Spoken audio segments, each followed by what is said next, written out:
Ini termasuk bagian yang terpenting yang dianjurkan di bulan Ramadan, yaitu meningkatkan ibadah di 10 hari terakhir Ramadan dan melakukan iktikaf. Inilah bagian terpenting di bulan Ramadan. Ini babak finalnya dan ini penentuan baik dan buruknya Ramadan kita. Termasuk di dalam hadis, innamal a'mal bi khawatimiha. Sesungguhnya amalan-amalan itu yang menjadi ukuran adalah pengakhirannya. Kata Syekhul Islam Ibnu Taimiyah rahimahullah, wal i'tibar bi kamalin nihayah la bi naqsil bidayah. Yang menjadi ukuran adalah sempurnanya penutupan, bukan kurangnya permulaan. Al-Hafidz Ibnu Rajab dalam Lataiful Ma'arif mengatakan, ibadallah, inna syahra Ramadan qad azama 'ala rahil wa lam yabqa minhu illa al-qalil. Wahai hamba-hamba Allah, sesungguhnya bulan Ramadan telah bertekad untuk pergi meninggalkan kita. Tidak tersisa waktunya kecuali sedikit. Faman minkum ahsana fihi fa'alaihi tamam. Maka siapa yang telah melakukan kebaikan dari awal, hendaklah dia sempurnakan. Wa man farrata falyakhtimhu bil husna. Siapa yang telah menyia-nyiakan awal dan tengah Ramadan, hendaklah dia tutup dengan lebih baik. Karena yang menjadi penentuan adalah akhirnya. Namun sangat disayangkan banyak kaum muslimin malah semangatnya hanya di awal. Masjid-masjid pun ramai. Di akhir Ramadan yang ramai hanyalah pasar-pasar atau jalanan karena banyaknya orang mudik. Masjid-masjid sudah sepi. Ini sangat disayangkan. Yang seharusnya di 10 hari akhir Ramadan kita lebih semangat. Kenapa jemaah sekalian? Karena pertama itulah babak finalnya yang menentukan awal dan pertengahan Ramadan. Kemudian yang kedua, di waktu malamnya ada Lailatul Qadar. Ini yang harus kita kejar. Sebagaimana Allah mengingatkan kita, Lailatul Qadri khairum min alfi syahr. Lailatul Qadar itu lebih baik daripada 1000 bulan. Maksudnya amal soleh di malam itu pahalanya lebih besar dari amal soleh selama 1000 bulan. Hanya saja jemaah sekalian, ulama beda pendapat tentang amalan yang dimaksudkan di situ. Sebagian berpendapat semua bentuk amal soleh hendaklah kita tingkatkan di 10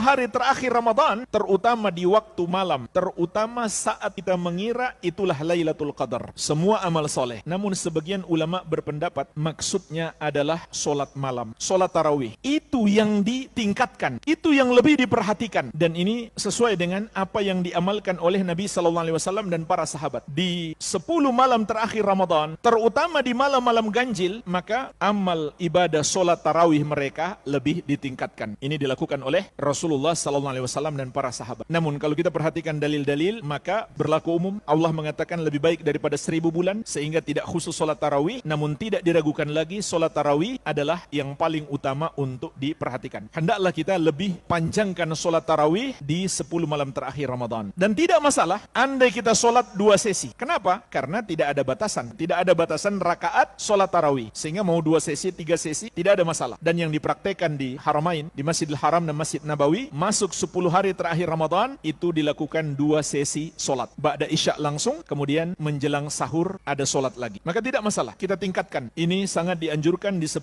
malam terakhir Ramadan. Sampai kata Ummul Mukminin Aisyah radhiyallahu anha, kana Rasulullah sallallahu alaihi wasallam idza dakhala al-ashru shadda mi'zarahu wa ahya lailahu wa ayqadha ahlahu. Rasulullah sallallahu alaihi wasallam apabila telah masuk 10 malam terakhir Ramadan, beliau kencangkan sarungnya dan beliau hidupkan malamnya dan beliau bangunkan keluarganya. Beliau kencangkan sarungnya, maksudnya beliau tidak berhubungan suami istri demi fokus ibadah. Beliau hidupkan malamnya, maksudnya beliau terkadang tidak tidur untuk memperbanyak ibadah, atau beliau tidur hanya sedikit, lebih banyak ibadah. Beliau bangunkan keluarganya, menunjukkan pentingnya mengisi 10 malam terakhir Ramadan dengan memperbanyak ibadah demi mendapatkan Lailatul Qadar. Dan beliau telah memerintahkan kita, taharrau Lailatul Qadri fil ashril awakhir min Ramadan. Carilah Lailatul Qadar itu di 10 malam terakhir Ramadan. Lailatul Qadar itu tidak pasti kapan malamnya dan bisa berpindah-pindah setiap tahun. Namun dia pasti ada di salah satu dari 10 malam terakhir Ramadan. Terutama di malam ganjil. Karena di hadis yang lain Nabi SAW